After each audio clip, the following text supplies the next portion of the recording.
All right, this is about the normal distribution. Now, one of the things about the normal distribution is that it looks like a bell.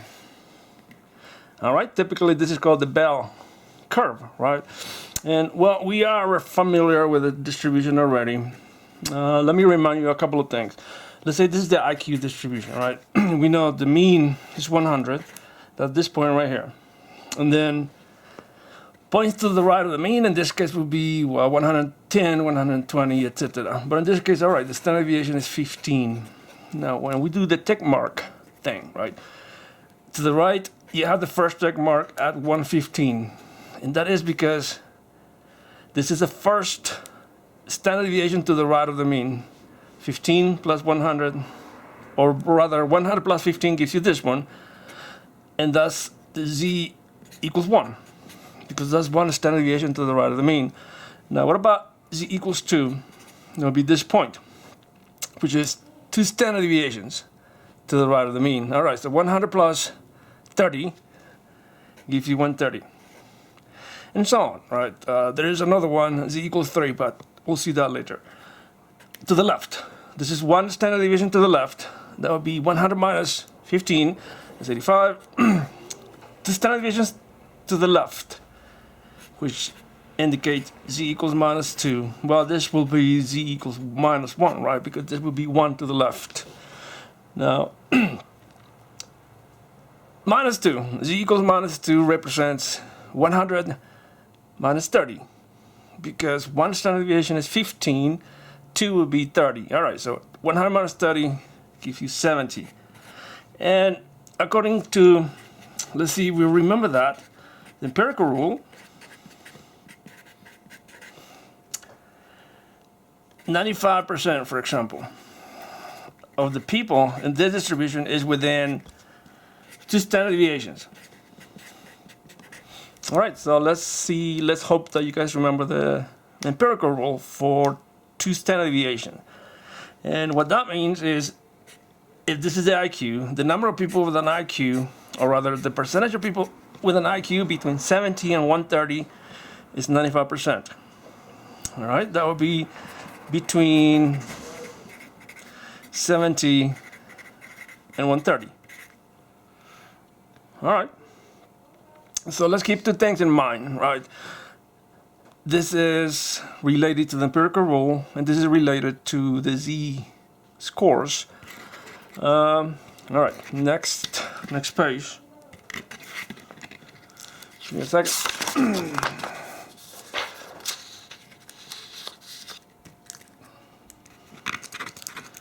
This works for any distribution, right? Let's say you have the high distribution for men. The high distribution for men, you have a mean of 69 and a standard deviation of 3, let's say, right? And let's say 2 standard deviations, 2 standard deviations to the right of the mean will be 69 plus 6, which is 75, I think. This is z equals 2, right? And 2 standard deviations to the left will be 69 minus 6, which 69 minus 6 will be 63. And this will be z equals minus 2. All right, so the percentage of people in this distribution is 95%. You can say 95% of the people are between 63 and 75. And well, this works the same for any kind of distribution, right? As long as you are able to find the z-scores, as long as you are able to find the mean and the standard deviation. All right, but another thing. Another concept. This is called symmetry. Let's say that you have any normal distribution. Let's say the IQ distribution. The mean is 100, standard deviation is 15. Now, this is symmetrical in the sense that 50% of the people will be to the right of the mean, and 50% of the people will be to the left. Typically, you say, all right, so this would be 50%. Typically, we don't use percentages, we use decimals. All right, so that's 0.5, which means 50% of the people have an IQ higher than 100. All right? But that also means 50% of the people will have an IQ to the left of 100, right? Which is lower than 100. The next concept. All right, let's say any kind of distribution, doesn't matter. Let's say this is the mean. It could be 100, but not necessarily. It could be 15. Typically, you have the normal distribution, right? The bell curve. Everything under the curve is 100%. Half of the distribution, 50%. All right, but let's say this area right here is 0.3. Sorry about the noise. All right, so let's say this is 0.3. The question is, how much is this and how much is this? All right, so if that was 0.3, let's say that you have to find the green area, which is the area between the mean and this value, and the red area. You're trying to find this red area. All right, one thing we know is everything under the curve is 1. So total area is 1. Now notice this marking right here, this dotted line means half of it, right? So this is basically the cutoff. This point indicates the cutoff. The red area is half. The green and the blue is the other half. And we're trying to find out how much is the red area. Well, that's half, or 0.5. Because you notice the dotted line. And half of it will be to the left. And then the green area. What about the green area? Well, that will have to be 0.2. And how do I know that? Well, because this is half. This is 0.3. The green and the blue will have to be 0.5, right? So 0.2 and 0.3 is half. All right, next concept.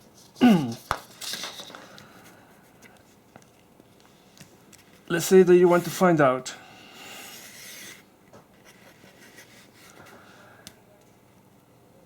the area to the left of this point. And let's say this is z equals 1.57. Now the z value is 1.57. And that means it will be to the right of the mean, right? Notice you can clearly see where the mean is. This is the mean because that's the highest frequency. And this is to the right. It is positive. 1.57 means almost 1.5 standard deviations to the right of the mean. The question is, how much is this area? Well, actually, you don't have to guess because, all right, so this is the textbook. This is the textbook. Right now, I don't have the 12th edition because one lady borrowed the 12th edition, but it is the same. You go to the end, and then at the end, you will see the table. Now, we need, all right, let me take this away. We need the area to the right of 1.57. Luckily, we have a table that gives us the area to the left. Again, we're looking for the area to the left. As a matter of fact, this table always gives us the area to the left. Now, this is a positive z-score, and luckily this is positive because it's to the right-hand side. All right, so we're looking for the area to the left of z equals 1.57. Well, let's find 1.57. 1.57 has two components. The first component is 1.5, the first column, 1.5. And then the second component is the 7. All right, so look for the 7 here. So 1.57, 1.57, 1.57. That's 0.9418. This area, 0.9418. Whenever we're looking for areas, we use 4 digits. All right, so the area to the left of 1.57 is 0.9418. All right. Let me tell you about the table. This is the normal table. And let's say that we're looking for z equals 2.76. Now, 2.76 is basically two components, 2.7 and then the 6. And the 2.7 is going to be found in the first column. All right, so this is positive, notice, positive 2.57. And 2.57, or rather 2.76, sorry, 2.76 is found as a two-component number. 2.7 will be on the left side, and the 6 will be up here as a decimal, right? 0.06. So 2.76 is basically 2.7 and 0.06. Technically, you will add them, right? 2.7 plus 0.06 gives you 2.76. Where the two intersect, you get a number right here. And this is the area. All right, 2.76. 2.76. You look for it. 2.7, and then the 6. Oops, not here. 2.76. That would be 0.9971. This is 0.9971. All right. Regardless of what you want, this area on the table, area inside the table, is the area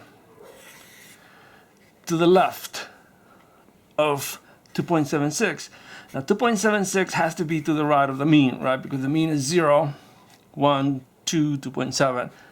All right, so regardless of what you need, if you go and look up the normal table on this textbook, you will get 0.9721, 0.97, no, 0.9971, that will be this area to the left. Now, on the table you find area to the left, regardless of what you want. I'll tell you about that in a minute. All right. Next, let's say you have a normal distribution. This is the mean. I don't know, let's say the mean is 100, standard deviation is 15, but we want minus 1, minus 2 standard deviations. All right, so that would be 130. No, sorry about that. 100 minus 2 standard deviations, that would be actually 70, right? Because 100 minus 30, sorry, this is 70. Now, the IQ is 70, but the corresponding Z value is minus 2. Now, let's say you want the area to the left. This is basically, what is the percentage of people that have an IQ less than 70? All right, so this is minus 2.00. This one has two components. Minus 2.0 and then 0. And notice this is negative. All right, luckily, we have a negatives table. Go back to the same at the end of the textbook, right? So you notice on the right hand side you have the positive table. On the left, hopefully you'll be able to see that, will be on the negative side. Well, that's the negative z-scores. And also, it gives you the area to the left. Regardless of what you want, it gives you the area to the left. Now let's find minus 2.00. All right. Hopefully you're able to see it. Minus 2.0 and 0. So minus 2.00 is 0.0228. 0.0228. All right, so this area is 0.0228. Luckily, we want the area to the left. All right then. Next concept. Let's say that this is z equals minus 2.00. And let's say that you want the area to the right. And you don't have the area to the right. When you go back to the table and find minus 2.00, you actually find the area to the left. Remember we said, regardless of what you want, you get on the table area to the left. So you get the area to the left of this value, which is 0.0228. We just found it in a minute ago. All right, but I don't want this area. I want the area to the right. The question will be now, what is this area? Well, one thing we know is everything under the curve is 100%. So the total area under the curve is 1 or 100%. You don't want area to the left. You're looking for the area to the right. Question, what is this area? Well, you will do 1 minus 0.0228. And let me actually find, just with my handy calculator, 1 minus 0.0228. And you get 0.9772. All right, for the area we're looking for is 0.9772. All right. Next, let's say that you're looking for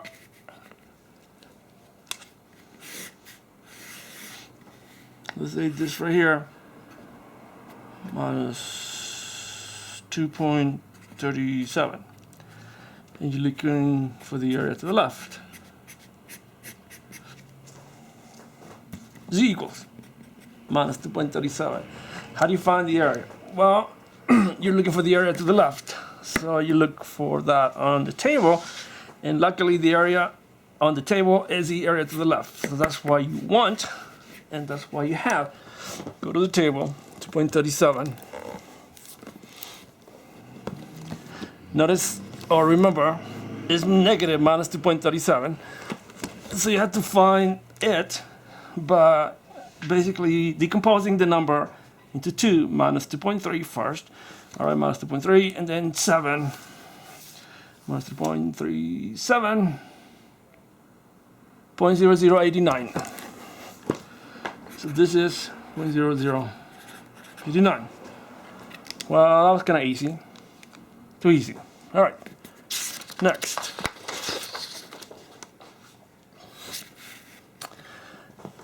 As a matter of fact, let me actually take a look at the textbook to find an actual problem from the textbook. And this is edition 11th edition, but it might be the same kind of problem on your textbook, which is the 12th edition.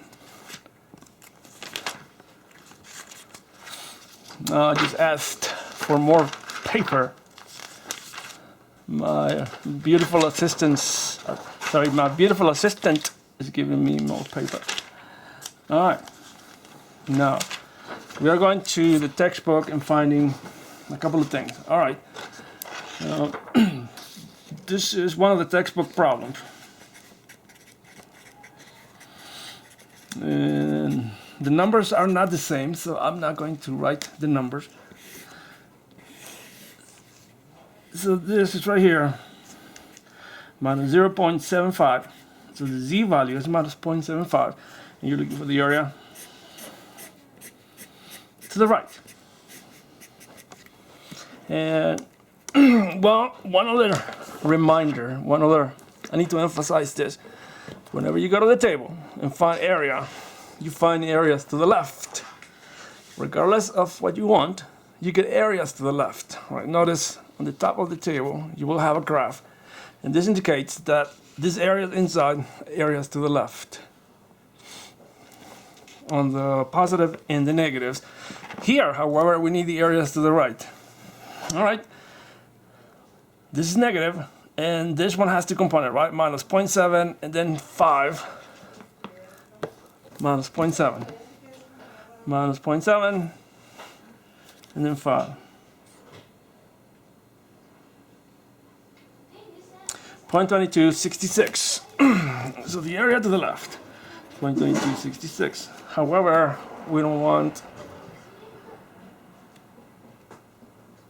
the area to the left. We want the area to the right. Regardless of what I want, on the table, I found area to the left. That's why the number I got from the table, I wrote it here, right? Because the table gave me area to the left. All right, notice I don't want that. I want the area to the right. So what's the answer to this problem? The sum of this and this gives you 1. So this highlighted area will be 1 minus 0.2266. And according to my handy calculator, 1 minus 0.2266 equals 0.7734. Make sure that you verify any of those calculations, right? All right, one more problem, and give me a second.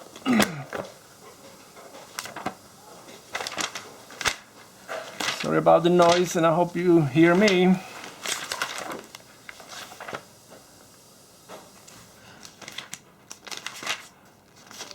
I'm not going to. All right, another homework, or rather another textbook problem. Let's say that you want to find out with the area between this value and this value. This value right here is z equals 1.60, and this here is z equals minus 0.90. We're looking for the area between the two. And well, anytime you have a problem like this, you need to find the area corresponding to this number. You need to find the area corresponding to this number and then subtract both of them. And the reason is, when you look up 0.90 negative, you get area to the left. When you look up 1.60 positive, you get area to the left. You don't want this area, you don't want this area. However, you want this area minus this area. So, the answer here. Find the area corresponding to 1.60, 0.9452, 1.60, 0.9452, so 0.9452 minus, let's find the area for minus 0.90, minus 0.90, hopefully you're able to see that, minus 0.90, 0.1841.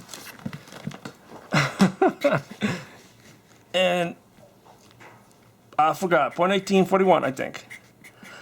You might want to verify this. All right, so you want the area between the two.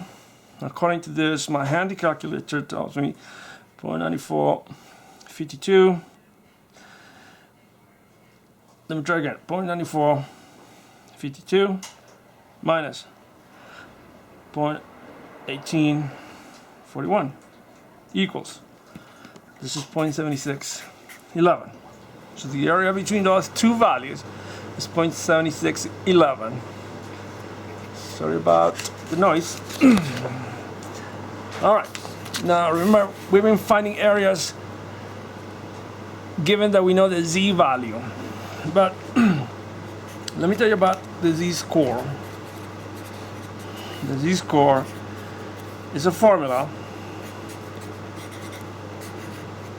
and it is given by this one, x minus mu divided by sigma. I'm going to